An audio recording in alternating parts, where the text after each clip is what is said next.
शरीफ लोगों का आजकल ज़माना बिल्कुल भी नहीं है। शरीफ की कोई भी इज़्ज़त नहीं होती। यही ज़ारा बेचारी थी, इसने मंशा की इज़्ज़त बचाने की कोशिश की, घर वालों के सामने सच बोला, लेकिन सारा का सारा जो ब्लंडर्स होता है, जो बोझ होता है, ये ज़ारा के ऊपर आ जाता है कि भाई आपने जानबूझकर सब कुछ किया, आपने ये चाल चली क्योंकि आप हमशा के साथ शादी करना चाहती थी। अब ज़ारा के लिए नेक्स्ट आने वाले साथ में समझो जब तक ये हमशा की रहेगी तो इसके लिए बहुत ज़्यादा मुश्किलात खड़ी हो चुकी हैं। हर वक्त इसके ऊपर ताने होंगे, हर वक्त इससे बातें सुनाई जाएंगी। जो हमशा की माँ है ये तो ज़ारा के साथ बहुत ज़्यादा नफरत करती है, ये तो ज़ारा की शक्ल भी नहीं देखना चाहती। अब क्या होगा बेचारी ज़ारा के साथ? क्या ये हमजा से तलाक ले लेगी या ये मंशा से अपना बदला लेने की कोशिश करेगी? जिस वक्त मंशा घर से भागी थी ना, तो उस वक्त किसी को भी इस मामले पे अंदाजा नहीं था कि भाई मंशा ऐसा कदम भी उठा सकती। हाँ, ज़ारा को शक था, मंशा की माँ को शक था कि भाई ये सब कुछ ऐसा कर सकती है, लेकिन उन्होंने इस तरह नहीं सोचा था। लेकिन जब मंशा वापस आई है और आकर मंशा ने इसे माहौल देखा है तो इसे बड़ी खुशी होती है, और वहीं पर ये सबके सामने झूठ बोलना शुरू कर देती है। सबको कहती कि मैं पार्लर गई थी, लेकिन ज़ारा ने आप लोगों के सामने झूठ बोला क्योंकि ये हमशा के साथ खुद निकाह करना चाहती थी। जैसी घर वाले ये बात सुनते हैं, जो हमशा की माँ ये बात सुनती, तो ये ज़ारा के ऊपर इल्ज़ाम लगाना शुरू कर देती है और ज़ारा के साथ नफरत करना स्टार्ट कर देती। अब ज़ारा और हमशा का आपस में निकाह, इनकी शादी हो जाती है। हमशा अब इतनी नफरत करेगा ज़ारा के साथ कि इसे समझ तक नहीं आएगी।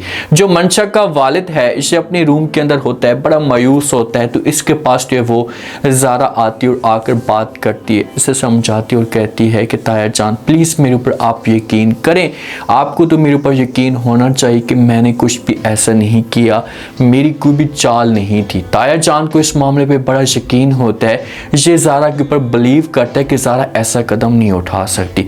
तो अकेले में जब रूम के अंदर मौजूद होता है मंशा का वालिद, तो ये मंशा की माँ को अपने पास बुलाता है और इसके साथ बात करता है। इससे कहते हैं कि हाँ भाई मुझे ये बताओ कि ये जो मंशा पार्लर के बारे में बोल रही है, ये सच बोल रही है? मुझे क्यों ऐसा लग रहा है कि ये झूठ बोल रही है? तो आगे से मंशा की जो माँ होती है इसे भी झूठ बोलना शुरू कर देती है। ये भी अपनी बेटी की इज्जत के ऊपर पर्दा रखती है। ये अपने हस्बैंड के सामने बात करती है, अपने हस्बैंड को कहती है कि भाई जो कुछ भी वो कह रही थी मंशा, वो सच कह रही थी, वो पार्लर गई थी, उसने कोई भी ऐसा गलत कदम नहीं उठाया था, ये घर से नहीं भागी थी। लेकिन आगे से मंशा का वालिद गुस्सा करता है, अपनी बेगम को कहता है कि खुदा का खौफ करें, अपनी ये ज़िंदगी और आखिरत की ज़िंदगी तबाह मत करें, झूठ मत बोलें, जो भी बात है खुलकर बोलें।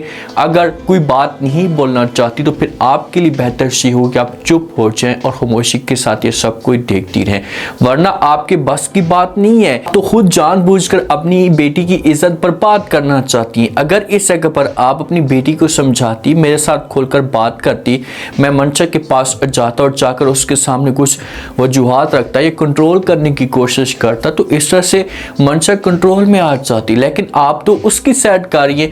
यही माएँ होती हैं जो अपनी बेटियों का घर बर्बाद करती हैं। अगर इस जगह पर ये माँ अपने हस्बैंड के सामने ये बात बोल देती कि हाँ मंशा ने ऐसा कदम उठाया है, लेकिन हम प्यार से किसी भी तरह से मंशा को समझाने की कोशिश करेंगे ताकि मंशा हमारी बात को समझे और मज़ीद आगे जाकर इज़्ज़त बर्बाद मत करे। लेकिन ये माँ मंशा की फेवर करती है, मंशा की साइड करती है, तो मंशा को और भी ज़्यादा पुश मिलेगी और ये गलत कदम उठाने पे मजबूर हो जाएगी। जो ज़ारा होती है ना, ये आती है मंशा के पास आकर बात करती है, इससे कहती भाई आपने जो कुछ भी किया इससे आप गलत कर रही थी, आपको ऐसा नहीं करना चाहिए था, आपने ऐसा कदम क्यों उठाया और आकर झूठ क्यों बोला?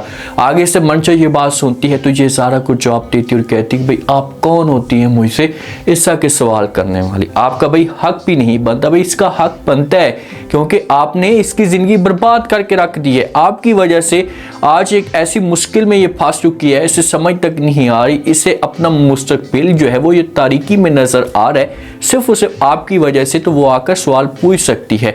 तो यहाँ पर मंशा ड्रामे करना शुरू कर देती है और ज़ारा को कहती है ज़ारा आप कैसी बातें कर रही हैं? अगर आपका दिल था हमजा के साथ आप शादी करना चाहती थी तो मुझे बता देती, इतना बड़ा मेरे साथ धोखा ना करती, चालें ना चलती, मैं कुर्बानी दे देती, आपकी शादी हमजा के साथ करवा देती, आपको मायूस ना करती। तो यहाँ से जो है वो हो सकता है कि जिस हिसाब से मंशा ये बातें कर रही है तो ये अपने वालिद को देख ले, या वालिद जब इन दोनों के आपस में डिस्कस हो रही होती है तो वालिद जो ये बातें भी सुन लेता है, तो वालिद मंशा के बारे में अच्छा सोचना शुरू कर देगा और इसकी भी सोच जो होगी ये मंशा के बारे में पॉजिटिव हो जाएगी और सारा के साथ भी इसे नफरत करेगा।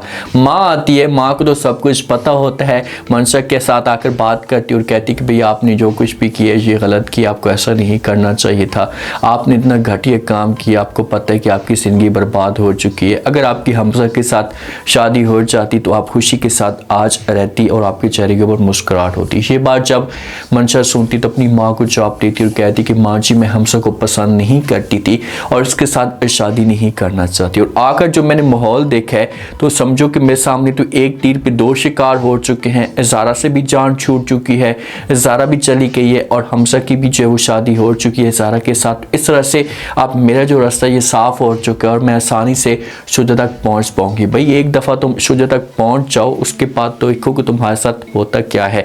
जो शुजा होता है ना इसे बार बार मंशा को झूठ बोलता है, उसके साथ बात शेयर नहीं करता, उसे खुलकर बताता नहीं है, या उसे टाइम पे टाइम दे रहा होता है क्योंकि शुजा मंशा के साथ शादी नहीं करना चाहता।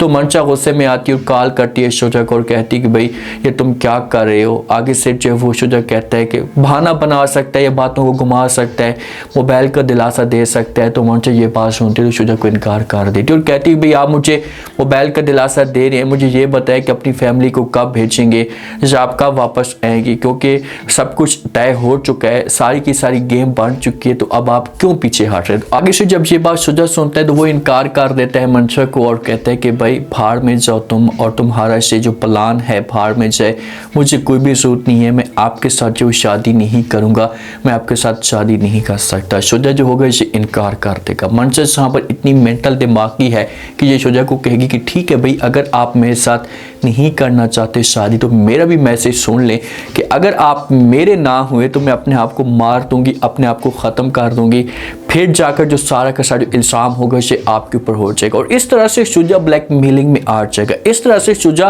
परेशान हो जाएगा कि भाई अब क्या किया जाए, इस लड़की से कैसे जान छुड़ाई जाए। तो ये मजबूर होकर शादी करने के लिए तैयार हो जाएगा। जो हमजा की माँ है ये हमजा के साथ बात शेयर करती और कहती कि मैंने कोई बड़ी आवाज़ दी थी, मैंने कोई बड़ी बात की थी जो आज मुझे इतनी बड़ी सज़ा मिल रही है। मैं ज़ारा की माँ के साथ भी नफरत करती थी, इसकी तो शक्ल भी देखना चाहती थी, लेकिन आज फिर से मेरी किस्मत में आ चुकी है। तो हमजा यहाँ पर बात करेगा अपनी माँ के साथ, अपनी माँ को कहेगा कि अगर तुम चाहती हो तो हम इसे तलाक भी दे सकते हैं, लेकिन माँ सिर्फ उसे भय की वजह से खामोश होगी। जो मंशा है ना, हमजा मंशा के बारे में अच्छी सोच रख रहा है और उसके दिमाग के अंदर ऐसी कोई गलत बात नहीं होती।